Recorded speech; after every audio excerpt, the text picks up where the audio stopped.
तो अब हम आते हैं अगले क्वेश्चन पे।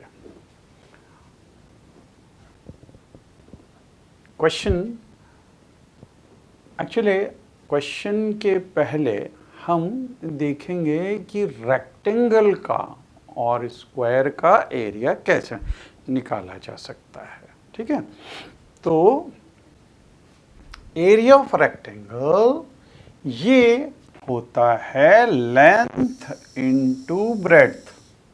ये एक्चुअली फॉर्मूला होता है एरिया ऑफ रेक्टेंगल का।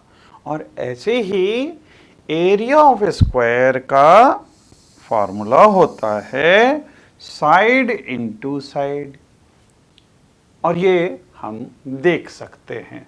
अब जैसे देखिए यहाँ पे ये रेक्टेंगल है ना, ये इसमें 1 2 3 4 5 सेंटीमीटर की अगर ये साइड है और 3 सेंटीमीटर की ये साइड है।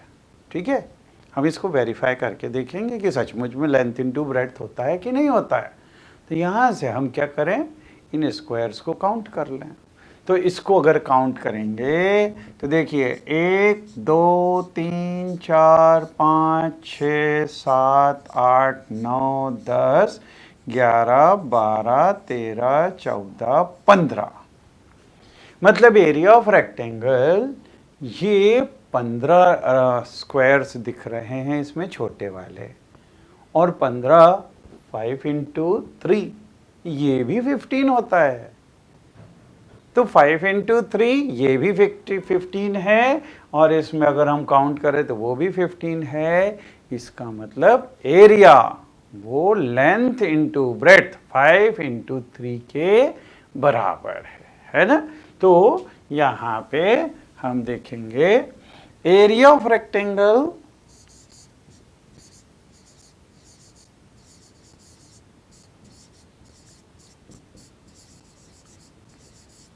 ये है 15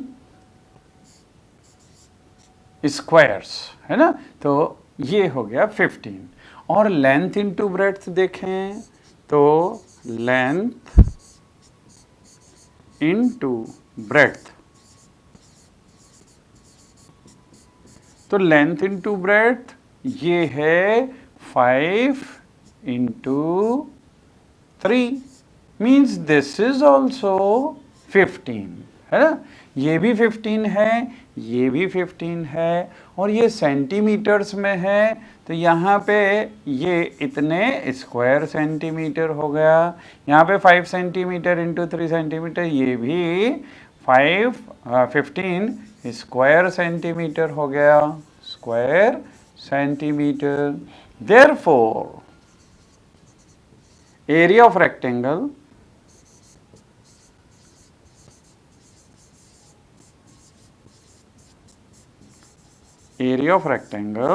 विल बी इक्वल टू, क्योंकि ये भी 15 है ये भी 15, तो ये दोनों आपस में इक्वल हो जाएगा। This will be length into breadth.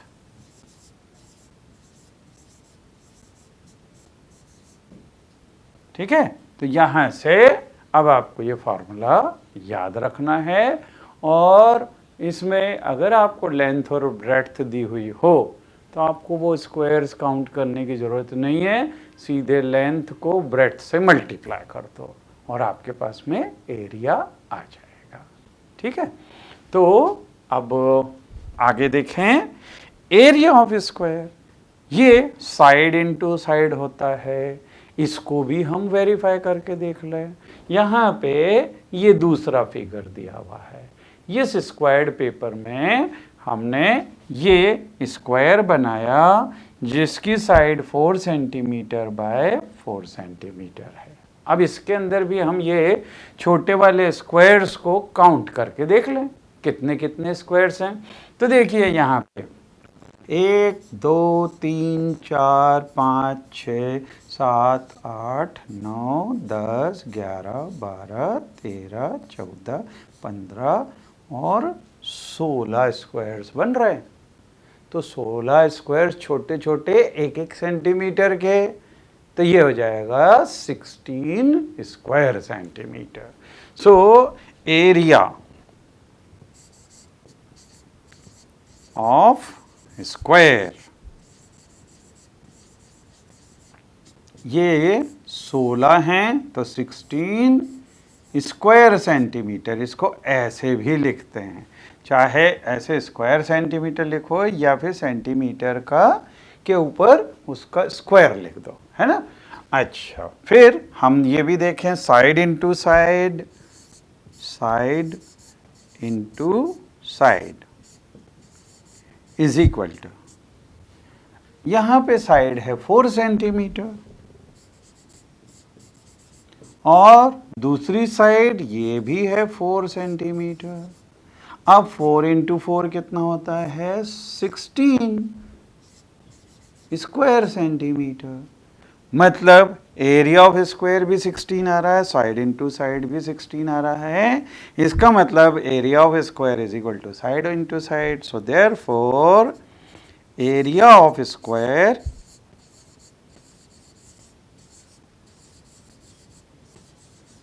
Is equal to side into side. ये हमारा फॉर्मूला बन जाएगा, ठीक है। तो आगे से आप ये दोनों फॉर्मूले डायरेक्टली यूज़ कर सकते हैं। अगर साइड दी हुई है तो उस केस के अंदर आपको ये छोटे छोटे स्क्वायर्स काउंट करने की ज़रूरत नहीं है, सीधे फार्मूला लगाओ और आंसर ले आओ, ठीक है। Okay, now come to next, अगला क्वेश्चन। इसमें एग्जाम्पल दिया हुआ है, the area of a rectangular piece of cardboard is 36 centimetre. तो एरिया ये दिया हुआ है ना, and length is 9 centimetre square और हमको विड्थ निकालनी है। तो इस एग्जाम्पल में एरिया दिया हुआ है, हाँ, लेंथ और ब्रेड्थ नहीं दी हुई है और आपको एरिया नहीं निकालना है। यहाँ पे एरिया दिया है और लेंथ दी हुई है। अब इसमें ब्रेड्थ कैसे निकालें या विड्थ कैसे निकालें, ये पूरा प्रोसेस दिया हुआ है इसके अंदर। तो देखिए, सबसे पहले जब भी ऐसा क्वेश्चन आए हमारे पास में, तो सॉल्यूशन के अंदर सबसे पहले हम लिखेंगे जो भी चीज़ें दी हुई है। एरिया ऑफ रेक्टेंगल ये 36 दिया हुआ है, फिर लेंथ ये 9 सेंटीमीटर दी हुई है, और जो निकालना हो उसको भी हम यहाँ पे क्वेश्चन मार्क लगा के और पहले इसको लिख दें, है ना। तो प्रोसेस आपको प्रॉपरली करनी चाहिए, पूरा तरीके से लिखना चाहिए। जो चीज़ दी हुई है वो भी लिख लिया और जो निकालना है वो भी लिख लिया, ठीक है। अब हम शुरू करेंगे। हमको ये मालूम है, अभी फॉर्मूला देखा हमने, area of rectangle is length into breadth या लेंथ इनटू विड्थ। विड्थ और ब्रेड्थ दोनों एक ही चीज़ है, ठीक है। तो यहाँ से अगर हमको ये विड्थ निकालनी है तो हम क्या करेंगे, ये लेंथ का चूंकि मल्टीप्लिकेशन है यहाँ पे, जब इस लेंथ को उधर ट्रांसपोज करेंगे, ट्रांसपोज करना मतलब दूसरी साइड शिफ्ट करेंगे, तो जब भी बीच में एडिशन हो दूसरी साइड शिफ्ट करेंगे तो सब्ट्रैक्शन हो जाएगा, और अगर सब्ट्रैक्शन हो तो उधर जाके एडिशन हो जाएगा, मल्टीप्लिकेशन हो तो डिवीजन हो जाएगा, डिवीजन हो तो मल्टीप्लिकेशन हो जाएगा, ठीक है, जब टर्म दूसरी साइड शिफ्ट करेंगे तो यहाँ पे जब लेंथ को इधर शिफ्ट किया तो ये डिवीजन में हो जाएगा, means width will become area upon length. अब एरिया ये हमको ऑलरेडी दिया हुआ है 36, तो ये 36 और upon length this is given 9। इससे इसको हम कैंसिल कर सकते हैं 4 टाइम्स, बिकॉज 9 4 36, तो ये 4 सेंटीमीटर, ये क्या आ गई, विड्थ आ गई, ठीक है। तो हम आंसर लिखेंगे 10, the width of the rectangular cardboard is 4 centimetre. ठीक है, इस तरीके से हम लिखते हैं। क्वेश्चन करने का तरीका इस तरह का होता है। ठीक है, नाउ कम टू नेक्स्ट। अब देखें अगला question. Bob wants to cover the floor of a room 3 meter wide and 4 meter long by squared tiles। तो ये एक रूम दिया हुआ है जिसकी लेंथ और ब्रेड्थ दी हुई है और उसको स्क्वायर्ड टाइल से वो कवर करना चाहता है। If each squared tile is of side 0.5 metre then find the number of tiles. अब हमको यहाँ पे नंबर ऑफ टाइल्स निकालना है required to cover the floor of the room. तो अब देखिए, अभी हमने इसके पहले जो क्वेश्चंस किए थे उसके अंदर भी हमने देखा था कि स्क्वायर्ड पेपर था और उसके अंदर हमने रेक्टेंगल बना रखा था और फिर हमने रेक्टेंगल्स काउंट कर लिए थे। रेक्टेंगल्स नहीं, स्क्वायर थे उसके अंदर, है ना। तो एक्चुअली इसी तरह की चीज़ यहाँ पे भी है। हम अगर देखते हैं कि हमारा कोई भी कमरा है और उसके अंदर हमको टाइल्स जैसी रखनी है ना, टाइल्स लगानी है, तो उसको काउंट कर लेंगे और जितना वो एरिया ऑफ टाइल्स का होगा वही लेंथ इनटू ब्रेड्थ मतलब एरिया ऑफ रेक्टेंगल के बराबर होना चाहिए। ये अभी हमने कुछ क्वेश्चन से देखे थे। तो हम इसको करते हैं। सबसे पहले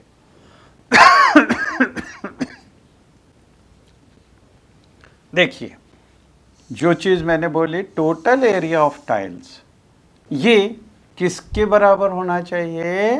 सो this must be equal to area of the floor, ये होना चाहिए।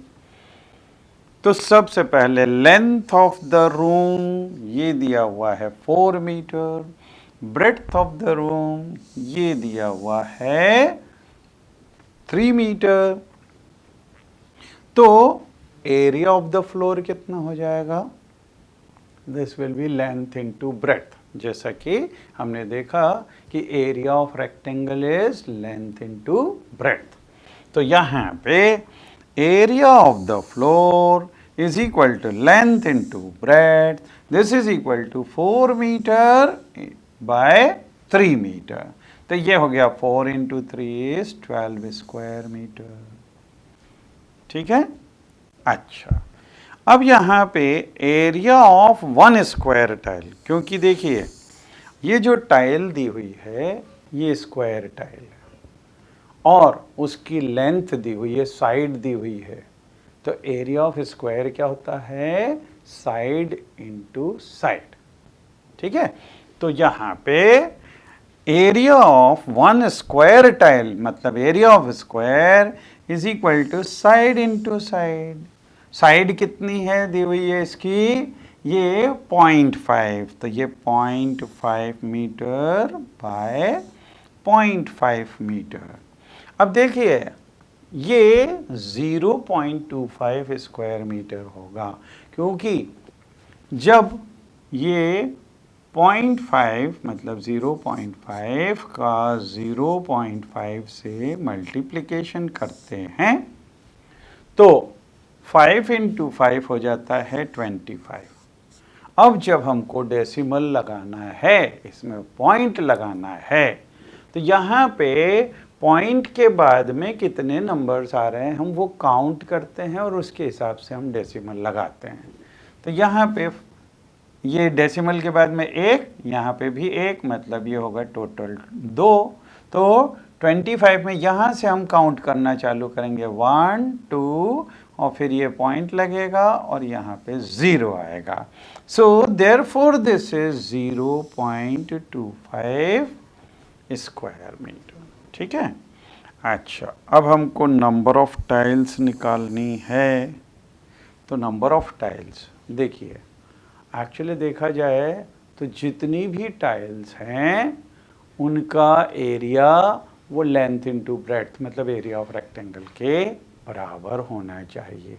तो नंबर ऑफ टाइल्स क्या होगा, एरिया ऑफ फ्लोर को एक टाइल के एरिया से, क्योंकि एक टाइल का एरिया से उसको डिवाइड कर दो तो हमको ये मालूम पड़ जाएगा कितनी टाइल्स लगने वाली है, एक टाइल कितनी जगह कवर कर रही है। ये अगर मालूम है तो टोटल कितनी टाइल्स लगनी है पूरे एरिया को एक टाइल के एरिया से डिवाइड कर दो, तो हमारे पास में नंबर ऑफ टाइल्स आ जाएंगे। तो यहाँ पे देखिए, this is area of floor upon area of one tile, लेकिन एरिया ऑफ फ्लोर ये हम निकाल चुके हैं, ये 12 स्क्वायर मीटर है तो ये 12 स्क्वायर मीटर हो गया, और upon area of one tile is 0.25। ठीक है, अब सबसे पहले पॉइंट हटाते हैं। आप ध्यान रखिए, अगर यहाँ से पॉइंट हटाया तो यहाँ पे डेसिमल के बाद में अगर दो नंबर्स दिए हुए हैं तो यहाँ पे दो ज़ीरोज़ बढ़ जाएंगे, तो ये दो ज़ीरोज़ बढ़ गए तो ये 1200 हो गया और अपॉन में 25। अब इसको हम अगर कैंसिल करेंगे then we will get 48 tiles. इसमें 48 टाइल्स जब हम ऐसे लगाएंगे तो पूरा एरिया ऑफ रेक्टेंगल उससे टाइल से भर जाएगा जब 48 टाइल लगाएंगे तो। ठीक है, so the number of tiles will be 48 tiles. ठीक है, तो हमको इस तरह के क्वेश्चंस आगे से करना आना चाहिए। ठीक है, यहाँ पे तो बिल्कुल पूरा एक एक सिस्टमेटिक करके बता दिया, अब जो क्वेश्चंस आएंगे वो हमको करने पड़ेंगे। ठीक है, okay, now next, find the areas of rectangles whose sides are. तो अब देखिए, इसमें जैसा मैंने बोला था आपको फार्मूला जैसे याद रखना है, उसमें हम वो छोटे छोटे स्क्वायर्स काउंट नहीं करेंगे। एरिया ऑफ रेक्टेंगल क्या होता है, लेंथ इनटू ब्रेड्थ, तो बस लेंथ इनटू ब्रेड्थ निकाल लो, वो एरिया आ जाएगा। तो पहला solution,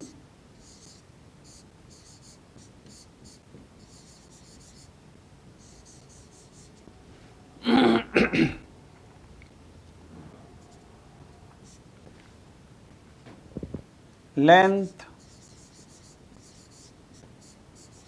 is equal to 4 centimeter, breadth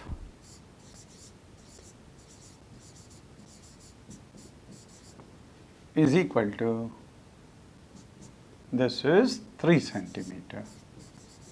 ठीक है, therefore area, ये A पार्ट कर रहे हैं हम पहले, therefore area is equal to length into breadth,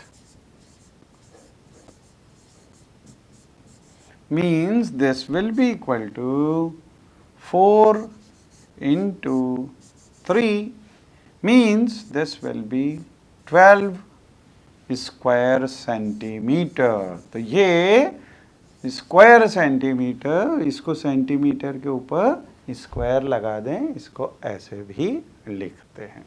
तो ये हो गया एरिया फर्स्ट केस के अंदर। अब बी पार्ट में, बी पार्ट में लेंथ इज इक्वल टू, देखिए अब यहाँ पे लेंथ 2 मीटर दी हुई है ना, जहाँ पे मीटर दिया है जबकि ये सेंटीमीटर में दिया हुआ है।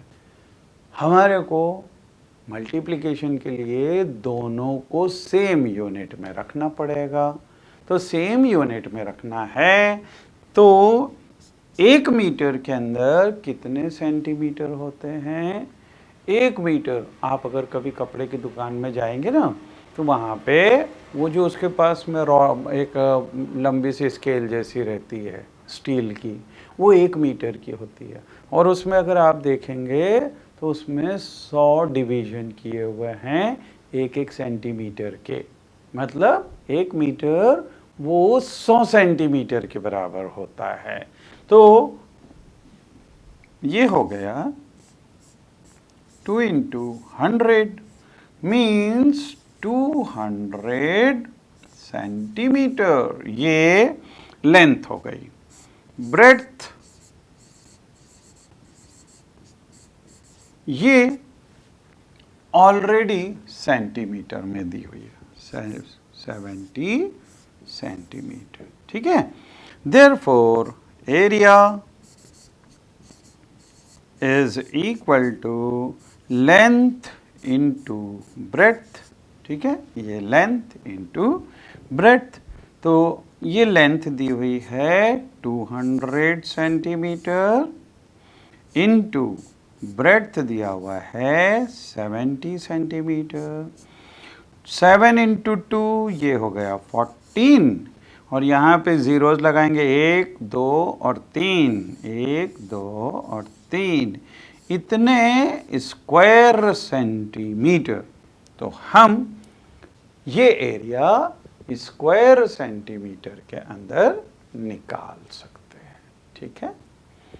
Now next question is, what is the cost of tiling a rectangular plot of land 500 meter long and 200 meter wide at the rate of rupees 8 per 100 square meter? तो यहाँ पे देखिए लेंथ ब्रेड्थ तो दी हुई है, हम एरिया निकाल सकते हैं। एरिया निकालने के बाद में हमको कॉस्ट भी पूछी हुई है कि टोटल कॉस्ट कितनी लगेगी अगर 100 स्क्वायर मीटर के लिए 8 रुपये लगते हैं तो, ठीक है। तो let us do this question. सबसे पहले लेंथ,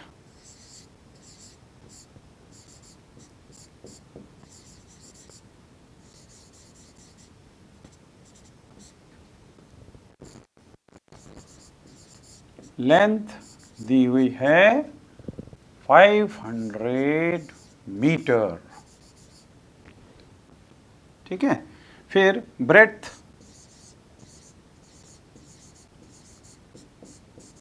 ब्रेड्थ दिया हुआ है 200 metre, 200 metre.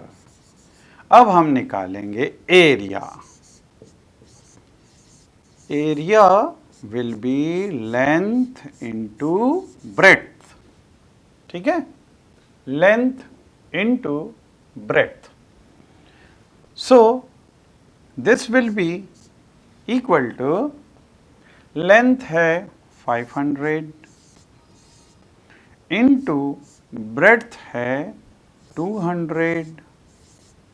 So this will be equal to 5 into 2 is 10, और फिर जीरोज लगा दें 1, 2, 3, 4, 1, 2, 3, 4, इतने स्क्वायर मीटर, इतने स्क्वायर मीटर, ये हमने एरिया निकाल लिया।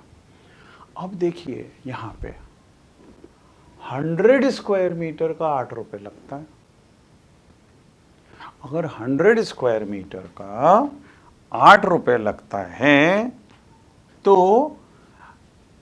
देखिए यहाँ से हम क्या करेंगे कि 100 का इतना लग रहा है तो 10,000 का कितना लगेगा। और देखिए हमेशा ये ध्यान रखिए, जब 100 का 8 रुपये है तो हम यूनिटरी मेथड यूज़ कर सकते हैं कि 1 मीटर का कितना लगेगा 1 स्क्वायर मीटर का, और फिर उसके बाद में इतना इसका कितना पैसा लगेगा, है ना। सो नाउ कॉस्ट,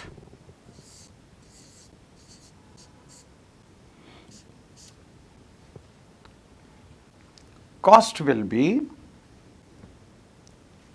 इसको हम यूनिटरी मेथड से निकालें तो देखिए इसको कैसे लिखेंगे।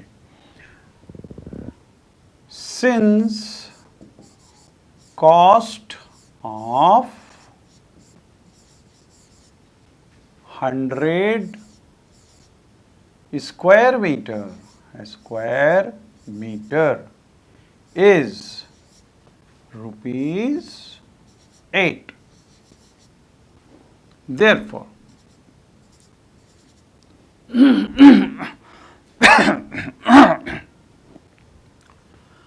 तो अगर 100 के कॉस्ट 8 रुपए है तो हमेशा जब हम कम की निकालेंगे कॉस्ट तो डिवीजन होगा। जब ज़्यादा की निकालेंगे, जैसे अगर एक पेन आपको 10 रुपए का आता है तो 2 पेन 20 रुपए के आएंगे, मतलब आप 10 को 2 से मल्टीप्लाई करोगे, है ना। अगर इसको उल्टा करें कि अगर 5 पेन ये 50 रुपए के आते हैं तो एक पेन कितने का आएगा, 50 को 5 से डिवाइड कर दो, है ना। तो लाइक दिस आपको ध्यान रखना चाहिए कि जब ज़्यादा के लिए निकालना है तो मल्टीप्लिकेशन होगा और जो कम के लिए निकालना है तो डिवीजन होगा, ठीक है। तो यहाँ पे since cost of 100 square metre is ₹8, therefore cost of 1 square metre is, तो कम के लिए निकाल रहे हैं तो दिस विल बी 8/100, मतलब डिवीजन हो गया, कम के लिए निकाला तो। देयरफॉर कॉस्ट ऑफ, अब यहाँ पे हमको इसके लिए चाहिए, सो दिस इज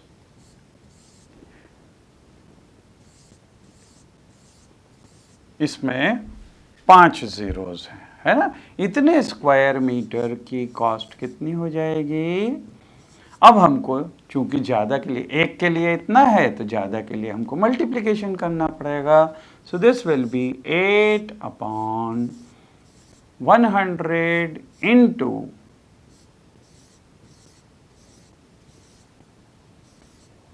ठीक है। अब यहाँ पे ये 2 zeros इस, सॉरी, ये दोनों ज़ीरोज़ हम कैंसिल कर दें, इसको नहीं, तो ये बचा 1000 into 8 mean this will B 8000 rupees. तो इसके लिए जो पैसा लगेगा वो 8000 रुपये लगेगा, ठीक है।